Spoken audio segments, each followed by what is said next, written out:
Hi hello. അപ്പോൾ എല്ലാവർക്കും നമസ്കാരം. അപ്പോൾ കഥ പറയാൻ എപ്പിസോഡ് സിനിമ റിവ്യൂസൊക്കെ ആയിട്ട് വന്നിട്ട് കുറേ നാളായി. പറയാൻ വൈകിപ്പോയ സുമതി വളവിൻ്റെ റിവ്യൂ ആയിട്ടാണ് വന്നേക്കുന്നത് കേട്ടോ. സിനിമ ഇറങ്ങിയ ആദ്യ ഷോ തുടങ്ങിയത് മുതൽ ഇന്നലെ സിനിമ ഇറങ്ങിയിട്ട് ഇപ്പോൾ ഒരാഴ്ചത്തോളം ആവാറായി. ഇന്ന് വ്യാഴാഴ്ചയാണ്. അടുത്ത വെള്ളിയാഴ്ചയ്ക്ക് സിനിമ ഇറങ്ങിയിട്ട് ഒരാഴ്ചയാകുമ്പോൾ പോവാണ്. അപ്പോൾ ഞാൻ മാക്സിമം ഡീഗ്രേഡിങ്ങൊക്കെ ഒന്ന് കേട്ടിട്ട് റിവ്യൂ പറയാൻ ചോദിച്ചു വെയിറ്റ് ചെയ്തതാണ്. ഈ മാളികപ്പുറം എന്ന് പറഞ്ഞ സിനിമ ഇറങ്ങിയ സമയത്തുള്ള കുറച്ച് ഡീഗ്രേഡിങ് ഇഷ്യൂസ് അതേ സംഭവം തന്നെ ഈ സുമതി വളവ് എന്ന് പറഞ്ഞ സിനിമയ്ക്ക് ഉണ്ടായി.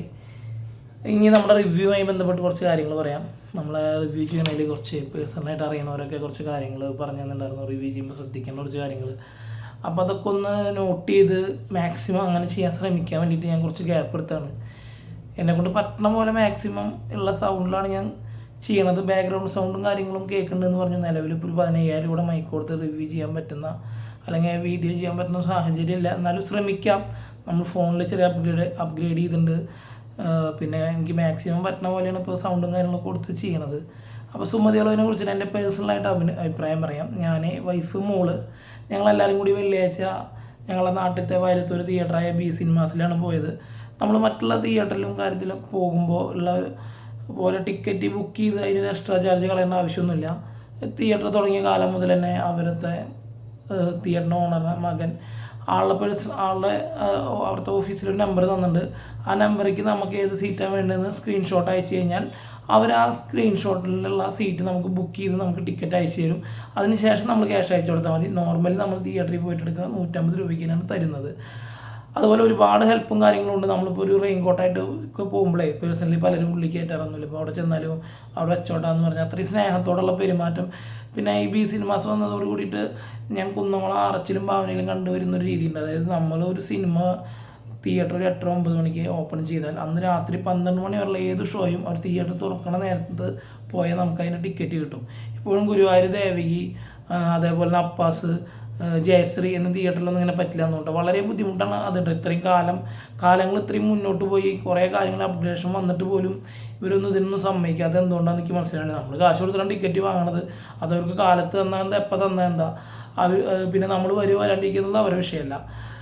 അപ്പോൾ അതൊക്കെ ഈ റിവ്യൂ ഏതെങ്കിലും അപ്പാസ അല്ലെങ്കിൽ ബാലകൃഷ്ണയല്ല ജയശ്രീ മറ്റുള്ള ഏതെങ്കിലും തിയേറ്റർ ഇങ്ങനെ ചെയ്യാത്തുണ്ടെങ്കിൽ വളരെ ഉപകാരമായിരിക്കും. നിങ്ങൾ തിയേറ്റർ ഓപ്പൺ ആക്കി കഴിഞ്ഞ് അടുത്ത അന്നത്തെ 12 മണി വരെ അന്നത്തെ ഷോ ഉണ്ടല്ലോ, അന്നത്തെ ഷോ 12 മണിക്കോ പുലർച്ചെ 1 മണിക്കൊക്കെ ചില സമയത്ത് കളിക്കുന്നതായിരിക്കും. ആ ഷോൻ്റെ ടിക്കറ്റ് ഒരു നിങ്ങളുടെ കസ്റ്റമർ വന്നിട്ട് അടുത്ത ഷോയ്ക്ക് അല്ലെങ്കിൽ ഏതെങ്കിലും ഷോയ്ക്ക് ടിക്കറ്റ് എടുക്കാൻ പറഞ്ഞാൽ നിങ്ങൾ സ്ക്രീൻ കാണിച്ചു കൊടുത്ത് ടിക്കറ്റ് ബുക്ക് ചെയ്യിപ്പിക്കണം.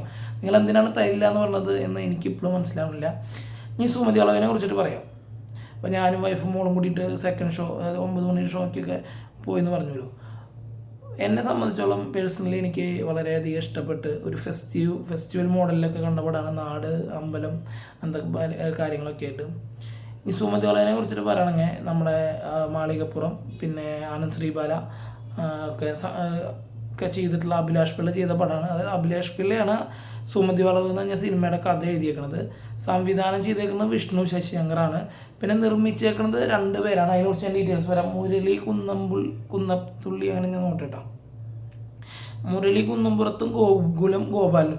ഞാൻ ഈ സിനിമ കാണാൻ പോകുന്നത് വരെ ഈ മുരളി കുന്നംപുറത്ത് എന്നുള്ള പേര് ഈ സിനിമയായിട്ട് ബന്ധപ്പെട്ട് ഞാൻ കേട്ടത് എനിക്ക് ഓർമ്മയില്ല. ഗോപാലനാണ് ഇതിൻ്റെ പ്രൊഡക്ഷൻ എന്നാണ് ഞാൻ കേട്ടത്. ഓക്കെ, ഈ സിനിമയിലേക്ക് വരാം. അർജുന അശോകൻ, പിന്നെ ജസ്ന ജയേഷ്, നമ്മുടെ മാമൻ എന്ന് വിളിക്കുന്ന പെൺകുട്ടി, പിന്നെ അതേപോലെ തന്നെ നമ്മുടെ പുലിമുരുകൻ്റെ മാമനായിട്ട് അഭിനയിച്ചൊരു മാമുണ്ടല്ലോ, മോഹൻലാലിൻ്റെ മാമനായിട്ട് അഭിനയിച്ചു, ലാലിൻ്റെ ചെറുപ്പം ആളുണ്ട് ഇതിൽ. ആളെ ഞാൻ തോന്നുന്നുണ്ട് കേട്ടോ. സിനിമയുടെ സ്റ്റാർട്ടിങ് ഒരു 1960 ഒരു പോർഷൻ കാണിച്ച് പിന്നെ നേരെ ഒരു 1990s എന്നുള്ള രീതിയിലേക്ക് അത് മണിച്ചിത്രത്താഴ് എന്ന് പറഞ്ഞ സിനിമയുടെ സിനിമ തിയേറ്ററിൽ കളിക്കുന്നുണ്ട്. ആ സിനിമയെ കുറിച്ചിട്ടുള്ള കുറച്ച് കാര്യങ്ങളൊക്കെ പറഞ്ഞിട്ടാണ് സിനിമ തുടങ്ങുന്നത്. സുമതി വളവ് എന്ന സിനിമയെ പേഴ്സണലി എനിക്ക് തോന്നിയുള്ള കാരണം എന്താ വെച്ചാൽ ഇതൊരു ഫുൾ ടൈം ഹൊറർ സിനിമയല്ല. അർജുന അശോകൻ നായകനാണ്. പിന്നെ ഒരു നായികയുടെ പേര് ഞാൻ നോക്കി വായിക്കാം. എനിക്ക് ആ പെൺകുട്ടിന് വേറെ സിനിമയിലധികം കണ്ടതായിട്ട് ഓർമ്മയില്ല. മാളവിക മനോജ് ആണ് നായികയായിട്ട് അഭിനയിച്ചിരിക്കുന്നത്. ശിവതുണ്ട്. പിന്നെ പേഴ്സണലി കുറച്ച് കാര്യങ്ങളെന്ന് പറഞ്ഞാൽ ഈ നായകന് കുറച്ച് പ്രണയവും കാര്യങ്ങളൊക്കെ ഉണ്ട്. അപ്പോൾ ഓരോ പ്രണയം പൊളിയുമ്പോൾ അല്ലെങ്കിൽ കല്യാണത്തിനൊക്കെ പോകുമ്പോൾ പേഴ്സണലി ദേവട്ടി വൈഫ് എൻ്റെ മുഖത്തേക്ക് ചിരിക്കും. പിന്നെ ഉന്നോടൊക്കെ പറഞ്ഞിരുന്ന ആൾ അതേപോലെ അച്ഛൻ്റെ പഴയ കാമുകിമാരുടെ കല്യാണത്തിനൊക്കെ പോയിട്ട് സാമ്പാറൊക്കെ വിളമ്പിണ്ടെന്നൊക്കെ. ഇതൊക്കെ ഞാൻ അങ്ങനെ എന്ത് കാര്യം നമുക്ക് തുറന്നു പറയാം, എന്താ നമുക്ക് പ്രശ്നമൊന്നുമില്ല. ഞാനിപ്പോൾ നാൾ നിർവേദം കാണാൻ പോയാൽ എൻ്റെ പേര് മാത്രം ഞാൻ എടുത്തു പറഞ്ഞു, ബാക്കിയുള്ളവർ പേരൊന്നും പറഞ്ഞില്ല. എനിക്ക് പേഴ്സണലി നമുക്കത് പറയണോണ്ട് പ്രശ്നമൊന്നുമില്ല, നമ്മളത് പോയ കാര്യമല്ലേ. പിന്നെ നമ്മൾ മറ്റുള്ളവരുടെ പേര് പറയില്ല. അത് പിന്നെ ഓൾറെഡി നിർവേദത്തിൻ്റെ കേസിൽ നിർവേദത്തിൻ്റെ പേരിലാണെന്നറിയില്ല കേട്ടോ, ശ്വേതാ മേനോന് ഇപ്പോൾ ഒരു കേസും കാര്യങ്ങളൊക്കെ നടക്കുന്നുണ്ട്. ആൾ കുറച്ച് അഡൾട്ട് മൂവീസിൽ അഭിനയിച്ചതിൻ്റെ പേരിൽ എന്തിൻ്റെ പേരിലാണ് കേസ്, അത് ഏത് സിനിമയാണെന്നൊന്നും എനിക്കറിയില്ല, ഈ പേര് മെൻഷൻ ചെയ്തിട്ടില്ല. നമ്മൾ ആ വീഡിയോ ചെയ്തതിന് ശേഷമാണ് വന്നത് എന്നുള്ളതാണ് ഏറ്റവും വലിയ അത്ഭുതം കേട്ടോ. ഈ സിനിമയുടെ ഓപ്പണിംഗ് ഷോട്ടൊക്കെ നല്ല രസമായിട്ട് സുമതി വളവ് എന്നുള്ള ഒരു സ്ഥലത്ത് വെച്ചിട്ടുണ്ടാവുന്ന ഒരു പ്രശ്നങ്ങളും ഒരു പ്രേതം എന്ന് പറഞ്ഞാൽ പ്രേതമോ ഒരു വ്യക്തിയിലേക്ക് ഫോക്കസ് ചെയ്യാതെ പലരുടെയും മുഖത്തിലേക്ക് അതിൻ്റെ കാഴ്ചകൾ വരുത്തി, പിന്നെ അതിൻ്റെ ഇടയിൽ ഒരുപാട് പാട്ടുകൾ തമാശകളൊക്കെ വെച്ച് ഒരു നാട്ടിൻ പുറത്തുള്ളൊരു സംഭവം. സുമതി വളവ് ഇപ്പോൾ എല്ലാവരും പറഞ്ഞ പോലെ സുമതി വളവ് അവിടെ ഉണ്ട്, അതേപോലെ തന്നെ അവിടുത്തെ നാട്ടുകാർ അവിടെ ഉണ്ട്, അവർ ജീവിക്കുന്നുണ്ട്, അവിടെ രാത്രി അവിടെ നേരം വിളിക്കുന്നത്. അതല്ലാതെ സാധാരണ പ്രേതപ്പടം എന്ന് വെച്ചാൽ രാത്രി ആയി കഴിഞ്ഞാൽ പ്രേതം എല്ലാവരുടെ അടുത്തേക്കും വരിക, ആ ഒരു കൺസെപ്റ്റ് അല്ല. ഈ സുമതി വളവ് എന്ന് പറഞ്ഞ സ്ഥലം റിയൽ ആയിട്ടുള്ള സ്ഥലമാണ്. അത് ഞാൻ കേട്ടിട്ടുണ്ട്, നമ്മുടെ മെൻ്റലിസ്റ്റ് അനന്തപുരക്കം അവിടെ പോയിട്ട് വീഡിയോസ് ചെയ്തിട്ടുണ്ട്. നമ്മൾ അഭിലാഷ് പിള്ള ഇപ്പം അടുത്തൊരു ഇൻ്റർവ്യൂ ചെയ്തിട്ടുണ്ടായിരുന്നു സിനിമയുടെ പ്രൊമോഷൻ. അവിടെ ആൾ പറഞ്ഞതെന്ന് വെച്ചാൽ ഇവർ ഈ സുമതി വളവിലൊരു ടീമായിട്ട് ജസ്റ്റ് ഒന്ന് പോയി, പക്ഷെ ആ കറക്റ്റ് സ്പോട്ടിലെത്തിയപ്പോൾ വണ്ടി ഓഫായി, അല്ലെങ്കിൽ വണ്ടി മുന്നോട്ടെടുക്കാൻ തോന്നണില്ല. അപ്പോൾ അവർ നേരെ വണ്ടി തിരിക്കാൻ നോക്കി, പക്ഷെ ആ തിരിക്കാനുള്ള ഒരു ടൈമില്ല, എല്ലാവരും പേടിച്ച് ഞെട്ടി അത്യാവശ്യം ടെൻഷനൊക്കെ അടിച്ചിട്ടാണ് എല്ലാവരും വണ്ടി തിരിച്ച് പോകുന്നതെന്ന് പറഞ്ഞു. അപ്പോൾ സിനിമയുടെ കഥയ്ക്ക് വീണ്ടും തിരിച്ചു വരാം. അപ്പോൾ നായകനായിട്ട് അഭിനയിക്കുന്നത് നമ്മുടെ അർജുൻ അശോകൻ, നായികയായിട്ട് മാളവിക മേനോൻ എന്ന് പറഞ്ഞാൽ പെൺകുട്ടി. മാളവിക മേനോൻ തന്നെയല്ലേ പെൺകുട്ടിയുടെ പേര്, ഞാൻ ഒന്നുകൂടി ചെക്ക് ചെയ്യുന്നുണ്ട് കേട്ടോ. മാളവിക മനോജ്. സിനിമോഗ്രാഫി ചെയ്തേക്കുന്നത് പി വി ശങ്കർ, എഡിറ്റ് ചെയ്തേക്കുന്നത് ഷാഫിഖ് മുഹമ്മദ് അലി, മ്യൂസിക് രഞ്ജനാജ്. മ്യൂസിക് ഒരു രക്ഷയില്ല, ക്യാമറ ഒരു രക്ഷയില്ല. പാട്ടുകളൊക്കെ നോർമലായിട്ട് പോണ പാട്ടുകൾ, സിനിമയിൽ എവിടെയും പാട്ട് ബോറടിപ്പിക്കണമെന്നില്ല. എന്നാൽ എനിക്ക് കുറച്ച് പാട്ട് കൂടുതലുണ്ടോയെന്നൊക്കെ തോന്നി. ഈ ഡീഗ്രേഡ് ചെയ്യുന്നവർ പറഞ്ഞത് മൊത്തം തെറ്റാണെന്നൊന്നും ഞാൻ പറയില്ല. പിന്നെ സെക്കൻഡ് ഹാഫിൽ കുറച്ച് പടം ലാഗ് ഉണ്ട്. എന്നാലും ഒരു ഫാമിലി ആയിട്ട് ഞാൻ ഇപ്പോൾ വൈഫൊക്കെ പോയി, കുറേ പേടിച്ചിട്ട് തന്നെ ഇരുന്നത് കേട്ടോ. ആൾ നന്നായി പേടിച്ചു. പിറ്റത്തെ ദിവസം എണീക്കുമ്പോഴൊക്കെ ചെറിയ പേടിയൊക്കെ ഉണ്ടായിരുന്നു. പക്ഷേ ആൾക്ക് ഇങ്ങനെയൊക്കെ വന്ന് കാണാനും കാര്യങ്ങളൊക്കെ ഇഷ്ടം തന്നെയാണ്. ആളവിടെ വന്ന് പോപ്കോൺ കഴിക്കുക, ഐസ്ക്രീം കഴിക്കുക, കുറച്ച് നേരം സിനിമയ്ക്ക് വെക്കുക, കുറച്ച് നേരം ചാരിക്കെടുക്കുക, ആൾ അങ്ങനത്തെ ഒരു മൂഡാണ് ആൾക്ക്. അപ്പോൾ എനിക്ക് പേഴ്സണലി ഇഷ്ടമായി. വൈഫിന് ആവറേജാണ് തോന്നിയത്. അപ്പോൾ കാര്യങ്ങൾ പറയാം. ഫസ്റ്റ് സീനിൽ തന്നെ അത്യാവശ്യം ഡ്രസ്സായിട്ട് കാർഡൊക്കെ കാണിച്ച് ഒരു ഞെട്ടിക്കുന്ന സാധനത്തിൽ നിർത്തിയിട്ട് പിന്നെ നേരെ അവർ കഥയ്ക്ക് കിടക്കുകയാണ്. സുമതി വളവ് എന്ന് പറഞ്ഞൊരു സ്ഥലത്ത് രാത്രി, അപ്പോൾ ഇവർ പറയുന്നത് എങ്ങനെയാണെന്ന് വെച്ചാൽ രാത്രി ഒരു 8 മണി 6 മണിക്ക് ശേഷം നാട്ടുകാർ പുറത്തേക്ക് ഇറങ്ങുന്നത് എന്നാണ് പറഞ്ഞത്. ഒരു ബോർഡർ ഉണ്ട്, പോലീസിൻ്റെ ഫോറസ്റ്റിൻ്റെ ചെക്ക് പോസ്റ്റ് ഉണ്ട്, അവിടെ 6 മണിക്ക് ശേഷം വണ്ടികൾ പോകാറില്ല. അതേപോലെ തന്നെ കാലത്ത് 8 മണിക്ക് ശേഷം അവരത് തുറക്കുക. അതായത് അവിടെ നിന്ന് ഇങ്ങോട്ടും ആരും വരാറില്ല, ഇവിടെ നിന്ന് അങ്ങോട്ടും ആരും പോകാറില്ല. ആ സമയത്ത് അവിടെ പോയവരെ സുമതി ഭയപ്പെടുത്തുന്നു എന്നാണ് പറയുന്നത് ഈ സിനിമ ഫസ്റ്റൊക്കെ പറഞ്ഞു പോണത്. പിന്നെ അതിലൊരു സസ്പെൻസ്, ഒരു ചെറിയ സസ്പെൻസ് അർജുൻ അശോകനായിട്ട് ബന്ധപ്പെട്ട സസ്പെൻസ് നിലനിർത്തി പോകുന്നുണ്ട്. അത് ലാസ്റ്റിൽ കറക്റ്റായിട്ട് എടുത്ത് കാണിക്കുന്നുണ്ട്. പിന്നെ സുമതി എന്ന് പറയുന്നത് ശരിക്കും പറഞ്ഞാൽ ഈ സിനിമയുടെ ക്ലൈമാക്സിൽ ആ നാട്ടുകാർക്ക് ഒരു ഉപദ്രവമല്ല എന്നാണ് കാണിക്കുന്നത്. ഇനി ഫൈറ്റ് സീനൊക്കെ നോർമലായിട്ടാണ് ചെയ്തേക്കുന്നത്. പിന്നെ ഇപ്പോൾ നെപ്പോ കിഡ്സ് എന്ന് പറഞ്ഞൊരു സംഭവമൊക്കെ ഇതിൽ പറയുന്നത് കേട്ടു. അത് അർജുൻ അശോകൻ്റെ മോന്, പിന്നെ അതുപോലെ ബാലു വർഗീസ്, ഇതിന് സിനിമ നടന്ന മോനാണെന്ന് എനിക്ക് ഓർമ്മയില്ല കേട്ടോ. പിന്നെ മുകേഷിൻ്റെ മോനാണ് ചെറിയ നെഗറ്റീവ് റോൾ ചെയ്തതെന്ന് പറഞ്ഞു കേട്ടു. പിന്നെ അവരെ കൂടെ വേറൊരു പയ്യുണ്ടായിരുന്നു. അത്യാവശ്യം കളർഫുള്ളായിട്ടുള്ളൊരു പടവും കാര്യങ്ങളും ഒക്കെ തന്നെയാണ്. ഞാൻ അത്യാവശ്യം ചിരിച്ചിട്ട് തന്നെ കണ്ടത്. വൈഫിനൊരു ആവറേജ് ഫീലാന്ന് തോന്നിയത്, മോശം പടമല്ല. പക്ഷേ ഞാൻ ഇന്നലെ ഞങ്ങളുടെ നാട്ടിൽ ബി സിനിമാസിൽ ഇന്നലെ ഇപ്പോൾ നമ്മുടെ കളക്ടർ അവധി പ്രഖ്യാപിച്ച ദിവസമാണ്. ഇന്നലെ ഒരു 10:30 ഒരു ഷോ കൂടി അവർ ആഡ് ചെയ്തിട്ടുണ്ട്. അതായത് നോർമലി അവിടെ 2 തിയേറ്റർ ഉണ്ട്. അപ്പോൾ 9 മണി ഷോ ഒരു തിയേറ്ററിലും 10 ആ തിയേറ്ററിൽ തന്നെ ഒരു ഇതും കൂടി ഉണ്ട്, സ്ക്രീനും കൂടി ഉണ്ട്. രണ്ടാമത്തെ സ്ക്രീനിലും ഒരു 10:30 ഷോ ഉണ്ട്. ഈ പലരും ഡീഗ്രേഡ് ചെയ്ത് പടത്തിനെ ഇങ്ങനെ താഴ്ത്തുമ്പോഴും തിയേറ്ററിൽ 5 ഷോയ്ക്കാണ് കളിക്കുന്നത്. ഏകദേശം 12 മണിക്കൊരു ഷോ, അത് കഴിഞ്ഞൊരു 3 മണിക്കൊരു ഷോ, 6 മണിക്കൊരു ഷോ, 9 മണിക്ക് ഷോ, 4 ഷോ കഴിഞ്ഞിട്ട് അവരെ അപ്പുറത്തെ സ്ക്രീനിൽ ഒരു പടം കളിപ്പിക്കുകയാണ്. അപ്പോൾ അത്യാവശ്യത്തിന് പടം റണ്ണിങ് ആണ്, നിങ്ങൾക്കും അറിയാമല്ലോ. പിന്നെ ഞാനിപ്പോൾ പേഴ്സണലി ഞാൻ കേട്ടതും എൻ്റെ ഫ്രണ്ട്സിനൊക്കെ എല്ലാവർക്കും പടം ഇഷ്ടമായി എന്ന് പറയുന്നുണ്ട്. പലരും ഈ അമിതമായിട്ടുള്ളൊരു പ്രേതത്തിൻ്റെ കാര്യങ്ങളൊന്നും എക്സെപ്റ്റ് ചെയ്ത് പോകരുത് കേട്ടോ.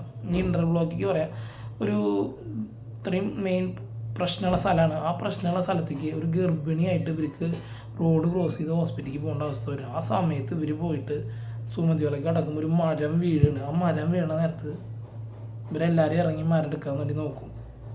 അർജുന അശോക് ഉണ്ട്, ബാലു വർഗീസ് ഉണ്ട്, പിന്നെ ഭരതൻ്റെ മോണ്ടോ നന്നായി ചെയ്തിട്ടുണ്ട്, സിദ്ധാർത്ഥ് ഭരതൻ. ആൾക്കൊരു വെല്ലുവിളിയുള്ള ക്യാരക്ടറൊന്നുമല്ല, പക്ഷെ ആൾ സിമ്പിളായിട്ട് ചെമ്പൻ എന്ന് പറഞ്ഞ ക്യാരക്ടറാണ് വളരെ സിമ്പിളായിട്ട് ചെയ്തിട്ടുണ്ട്. അപ്പു എന്ന് പറഞ്ഞ ക്യാരക്ടറാണ് അർജുന അശോകൻ ചെയ്യണത്, അതും രസമായിട്ടുണ്ട്.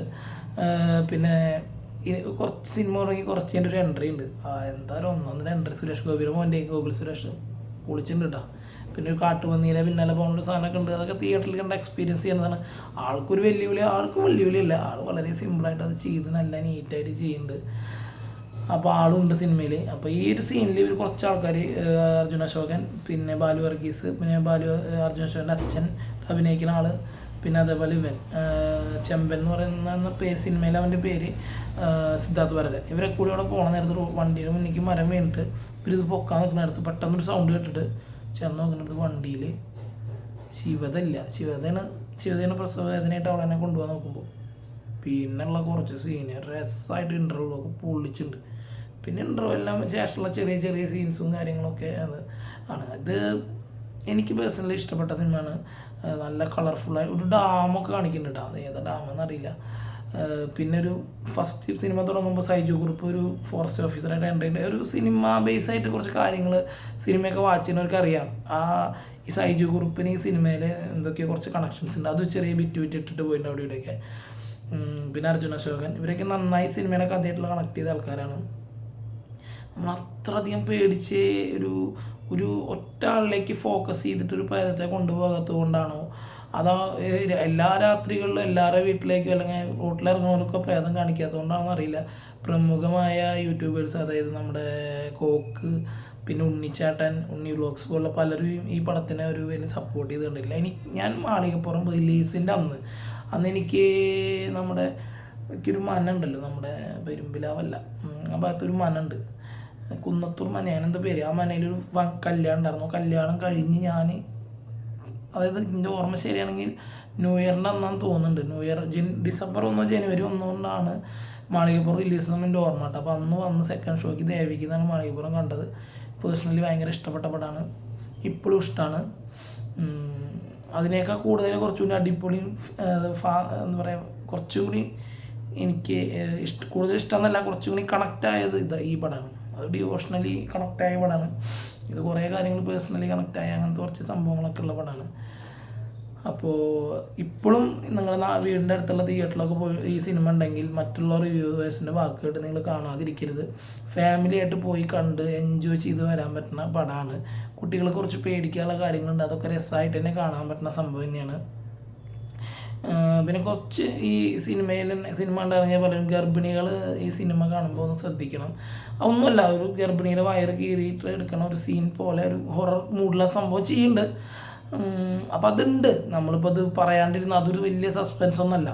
അപ്പോൾ ഗർഭിണിയുടെ വയറ് കീറി കുട്ടീനെ പുറത്തേക്ക് എടുക്കുന്ന ആദ്യം നിഴലായിട്ട് കാണിക്കും, പിന്നെ കുട്ടീനായിട്ട് കാണിക്കും, പിന്നെ തല കട്ട് ചെയ്തിട്ടുള്ള സീന്, അങ്ങനത്തെ കുറച്ച് ഹൊറർ എലമെൻറ്റ്സൊക്കെ ചെയ്തിട്ടുണ്ട്. സൗണ്ട് ഡിസൈനൊക്കെ നന്നായി ചെയ്തിട്ടുണ്ട്. അത് ഞാൻ പറഞ്ഞില്ല, നമ്മുടെ പുതിയ തിയേറ്റർ ആയതുകൊണ്ട് നമുക്കത് ശരിക്കും എഫക്റ്റ് ചെയ്തിരുന്നു. മോളിപ്പോൾ പേടിച്ച് കിടക്കുകയാണെങ്കിലും നല്ല സൗണ്ടിലുകൊണ്ട് ആൾക്ക് അതൊക്കെ ഫീൽ ചെയ്തിരുന്നു. ഞാൻ പിന്നെ ആളെ കൂടാക്കാൻ വേണ്ടി ഇടയ്ക്ക് കൊണ്ടുപോയിട്ട് ഐസ്ക്രീമും പിന്നെ അതേപോലെ തന്നെ ഉണ്ണിക്ക് പോപ്കോണൊക്കെ വാങ്ങിച്ചു കൊടുക്കുന്ന ആൾ വലിയ ഇതായില്ല. ഇൻ്റർവെല്ലിനെ പോകണമെന്നൊക്കെ പറഞ്ഞപ്പോൾ ഞാൻ ഒന്നുകൂടി കൊണ്ടിട്ട് ഐസ്ക്രീമൊക്കെ വാങ്ങിച്ചു സെറ്റാക്കി. അപ്പോൾ ഫാമിലിയായിട്ട് എല്ലാവരും പോയി കാണുക, അഭിപ്രായം പറയുക. ഇത് സുമതി വളവ് എന്ന മലയാളത്തിൽ ഇനിയും സുമതി വളവ് എന്ന ഒരു മെയിൻ കഥയ്ക്ക് ഇനിയുള്ള സ്കോപ്പുണ്ട്. ഒരു ഫോട്ടോ എന്നുള്ള മോഡലാണ് സുമതിയുടെ പണ്ടത്തെ. നമ്മൾ കേട്ട് വളർന്ന ഒരു കാമുകൻ ചതിച്ച് മറ്റുള്ളവരെ കൂടിയിട്ട് ഈ സുമതിനെ കൊന്നു എന്നുള്ള കഥയൊന്നല്ല ഇതിൽ പറയുന്നത്. ഇത് പണ്ടെങ്ങോ ബ്രിട്ടീഷുകാർക്കെതിരെ പോരാടുന്ന കുറച്ച് ആൾക്കാരും അവർ കുറച്ച് പ്രേതാവാഹനം കാര്യങ്ങളൊക്കെ ആയിട്ട് ആ പ്രേതങ്ങൾക്ക് ശക്തി കൂട്ടാൻ വേണ്ടി ഒരു ഗർഭിണീനെ തീയിലിടണം അല്ലെങ്കിൽ കുരുതി കൊടുക്കണം എന്നുള്ള സങ്കല്പമായിട്ട് ഇവളതിനെ പറഞ്ഞ് പറ്റിച്ച് കൊണ്ടുപോയിട്ട് അതിൽക്കിട്ട് കൊല്ലും. അതിൻ്റെ പ്രതികാരമായിട്ട് ഗർഭിണിയെ മരിച്ചവൾ പ്രതികാരമായിട്ട് വരണതും പിന്നെ ആ ഒരു ടീംസിനെ ഫുൾ ഇല്ലാതാക്കണതും പിന്നീട് സുമതി വളവിത നാട്ടുകാർക്ക് കൂടുതൽ കാവലായിട്ട് നിൽക്കണ പോലെയാണ് കാണിക്കുന്നത്. ക്ലൈമാക്സിലും സുമതി ഒരു ഹൊറർ എഫക്റ്റ് ആണെങ്കിലും സത്യസന്ധരായ ആൾക്കാർക്ക്, നല്ല ആൾക്കാർക്കൊക്കെ സുമതി ഒരു നല്ല കൺസെപ്റ്റായിട്ടാണ് വരുന്നത്. ആക്ഷൻ നന്നായിരുന്നു, പാട്ടുകൾ കുഴപ്പമില്ല, പക്ഷേ എണ്ണം കൂടുതലാണ് പാട്ടുകൾ. പിന്നെ അഭിനയത്തിൽ അർജുന അശോകനാണ് ഫോക്കസ് ചെയ്ത് പോകുന്നത്, ആൾ നന്നായി ഉണ്ടായിരുന്നു. അർജുന അശോകൻ്റെ അച്ഛനായിട്ട് അഭിനയിക്കുന്നത് ശിവദ, പിന്നെ ബാമ ഒരു ചെറിയ റോള് ചെയ്തിട്ടുണ്ട്. സൈജു കുറുപ്പ് നന്നായിട്ടുണ്ട്. പിന്നെ അതേപോലെ തന്നെ നമ്മുടെ TG രവിയുടെ മോണ്ട് ആൾ നല്ല രസമായിട്ട് ചെയ്തിട്ടുണ്ട്. ഗോകുൽ സുരേഷ് നന്നായി ചെയ്തിട്ടുണ്ട്. അപ്പോൾ എല്ലാവരും പോയി കാണുക. പടത്തിൻ്റെ നിങ്ങളുടെ അഭിപ്രായങ്ങൾ പടം കണ്ടവരങ്ങ് നമ്മുടെ വീഡിയോന് താഴെ കമൻറ്റ് ചെയ്യുക. അപ്പോൾ സുമതി വളവിൻ്റെ വിശേഷങ്ങൾ ഇവിടെ അവസാനിക്കുന്നില്ല. ഇനിയും സുമതി വളവ് എന്നൊരു കൺസെപ്റ്റ് വെച്ച് മലയാളത്തിൽ നല്ലൊരു സിനിമ, ഹൊറർ സിനിമ ഞാൻ പ്രതീക്ഷിക്കുന്നു. ഒരുപാട് കഴിവുള്ള ചെറുപ്പക്കാരും കുറച്ച് എക്സ്പീരിയൻസ് ആയവരൊക്കെ ഉള്ള ഒരു ഫീൽഡ് തന്നെയാണ് മലയാളം. സുമതി വളവ് എന്ന കൺസെപ്റ്റുമായി ബന്ധപ്പെട്ട് പേരിൽ എന്തെങ്കിലും മാറ്റം വരുത്തിയിട്ട് നിങ്ങൾക്ക് ഇനിയും നല്ലൊരു സിനിമ ചെയ്യാം. ഇത് സുമതി വളവുള്ള ഒരു നാട്ടിൽ പുറത്തെ ഒരു ചെറിയ ആളുകളുടെ ഒരു കഥയാണ് പറഞ്ഞു പോയേക്കണത്. ഇഷ്ടപ്പെട്ടു. അപ്പോൾ എല്ലാവരും കാണുക, അഭിപ്രായങ്ങൾ പറയുക. ഒരു നല്ല സിനിമ ആരും ഒറ്റപ്പെടുത്താതിരിക്കുക, ഡീഗ്രേഡ് ചെയ്യാതിരിക്കുക. പേഴ്സണലി ഇന്നലെയൊക്കെ ഇൻസ്റ്റാഗ്രാം നോക്കുമ്പോഴൊക്കെ വളരെ നല്ല അഭിപ്രായങ്ങളാണ് വരുന്നത്. മറ്റുള്ളവരെ റിവ്യൂസ് കേട്ട് നല്ല പടങ്ങൾ നശിപ്പിക്കാതിരിക്കുക. ബായ്. അടുത്ത റിവ്യൂ ആയിട്ട് വീണ്ടും വരാം. കഥ പറയാൻ എപ്പിസോഡിൽ ഇനിയും ബാക്കിയുണ്ട്.